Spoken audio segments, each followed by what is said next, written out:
இன்றைக்கி உடச்சி ஊற்றிய முட்டை குழம்பு எப்படி செய்கிறதுன்னு பார்க்கலாமா? ஒரு தடவையாச்சும் இந்த மாதிரி செஞ்சு பாருங்கள், டேஸ்ட்டு செம்மையாக இருக்கும். கடாயில் எண்ணெய் சேர்த்துட்டு 2 பெரிய வெங்காயத்தை சின்ன சின்னதாக கட் பண்ணி சேர்த்துக்கலாம்.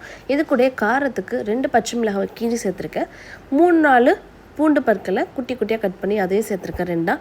அதுக்கப்புறம் கொஞ்சமாக கருவேப்பிலை சேர்த்துட்டு வெங்காயத்தை நல்லா வதக்கிக்கலாம். வெங்காயம் வதக்குனதோட இது கூட 2 மீடியம் சைஸ் தக்காளியை சின்ன சின்னதாக கட் பண்ணி வெங்காயம் தக்காளி நல்லா வதங்கினதுக்கப்புறம் மசாலாவுக்கு 1/4 ஸ்பூன் மஞ்சத்தூள், 1லேருந்து 1.5 ஸ்பூன் மிளகாய்த்தூள், 2 ஸ்பூன் மல்லித்தூள். மிளகாய்த்தூள் உங்கள் காரத்துக்கு ஏற்ற மாதிரி கூட்டவோ குறைச்சிக்கோ செஞ்சுக்கோங்க. இது நல்லா மிக்ஸ் பண்ணிவிட்டு இது கூடயே தேவையான அளவு உப்பு, நான் 1 ஸ்பூன் உப்பு சேர்த்துருக்கேன். இதை நல்லா மிக்ஸ் பண்ணிவிட்டு நான் கொஞ்சமாக சின்ன சைஸ் புளியை தண்ணியில் கரைச்சி வச்சுருக்கேன். ஸோ அந்த புளி தண்ணியை சேர்த்துக்கலாம். புளி தண்ணியை சேர்த்து நல்லா மிக்ஸ் பண்ணிவிட்டு இது கூடயே தேவையான அளவு தண்ணி சேர்த்துக்கலாம். தண்ணி சேர்த்துட்டு மிக்ஸ் பண்ணதுக்கப்புறம் இது கூடயே நம்ம தேங்காய் பால் சேர்க்க போகிறோம். 5-6 தேங்காய் பீஸு நல்லா அரைச்சி தேங்காய் பால் எடுத்து நம்ம கெட்டியாக சேர்த்துக்கலாம்.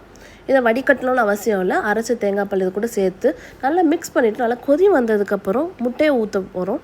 முட்டையை இந்த மாதிரி தனித்தனியாக பவுலில் உடச்சி ஊற்றும் போது முட்டை நல்ல முட்டையாக இருக்கா இல்லை கெட்டு போயிடுச்சா நம்மளுக்கு தெரியும் ஈஸியாக. அதனால் பவுலில் ஒன்று உடச்சி ஊற்றும் போது உங்களுக்கு ஈஸியாக இருக்கும்.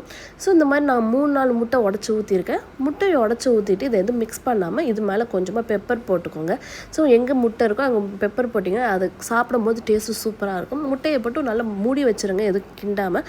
ஒரு 2 to 3 மினிட்ஸ்க்கு அப்புறம் முட்டை வெந்ததுக்கப்புறம் கீழே லைட்டாக மட்டும் இழுத்து விடுங்க, கீழே அடி பிடிக்காமல் இருக்கிறதுக்கு.